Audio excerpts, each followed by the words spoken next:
ঈদ যাত্রার আজ শেষ দিন। গত ৩ দিনের তুলনায় আজ তুলনামূলক কিছুটা যাত্রীর উপস্থিতি কম লক্ষ্য করা যাচ্ছে কমলাপুর রেল স্টেশনে। এই ঈদকে ভাগাভাগি করতেই শহর ছেড়ে গ্রামের পথে বেশ কিছুদিন ধরে মানুষ ছুটেছেন। তবে গত কিছুদিনের তুলনায় আজকে কিছুটা কম লক্ষ্য করা যাচ্ছে যাত্রীর উপস্থিতি।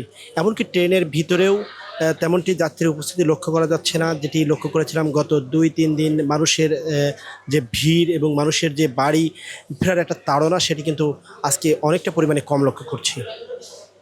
আমরা প্রবেশের শুরু থেকে যদি আপনাদেরকে জানানোর চেষ্টা করি, টিকিট কাউন্টার থেকে শুরু করে প্রবেশের যে পথ, সেখানেও কিন্তু মানুষের উপস্থিতি তুলনামূলক অনেকটাই কম লক্ষ্য করেছি।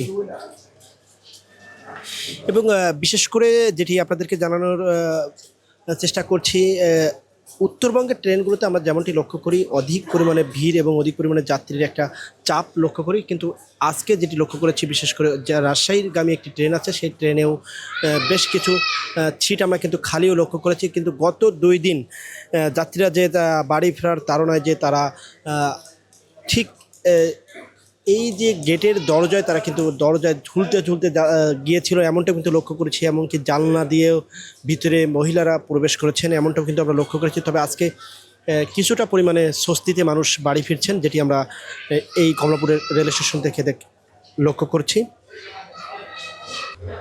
দর্শক, যেমনটি বলছিলাম যে তুলনামূলক কিছুটা যাত্রী উপস্থিতি কম লক্ষ্য করা যাচ্ছে। এবং আরেকটি বিষয় জানিয়ে রাখি, গত ২ দিন ট্রেনের যে শিডিউল, সেটি কিন্তু কিছুটা পরিমাণে বিপর্যয় ছিল, এবং আজকেও কিছুটা পরিমাণে শিডিউল বিপর্যয় সেটা কিন্তু আমরা লক্ষ্য করেছি। এবং আমরা যেটি জানার চেষ্টা করেছিলাম, সেখানেও কিন্তু আমরা যে বোর্ডে যেটি শিডিউল দেওয়া হচ্ছে, সেই শিডিউল অনুযায়ী যাওয়া হচ্ছে না, এবং যাত্রীরাও কিন্তু এটি নিয়ে ভোগান্তি শিকার হচ্ছেন, সেটিও কিন্তু তারা যাত্রীরা বলছিলেন। এবং নিরাপত্তার বিষয়ে যদি আপনাদেরকে জানানোর চেষ্টা করি, কমলাপুর রেল স্টেশনে প্রায় ৩ স্তরে নিরাপত্তার ব্যবস্থা করা হয়েছে। বিশেষ করে বাহির থেকে র্যাবের পাশাপাশি পুলিশের পাশাপাশি আনসার বাহিনী, তারাও কিন্তু কাজ করছেন। এবং যাত্রীদের যে ভোগান্তি এবং যাত্রীদের যে মলমপাটি বা বিভিন্ন ধরনের হয়রানি বা বিভিন্ন ধরনের চুরি ছিনতাই থেকে যে যাতে সেফ থাকে, সেটার জন্য বারবার অ্যানাউন্স করা হচ্ছে রেল কর্তৃপক্ষের পক্ষ থেকে।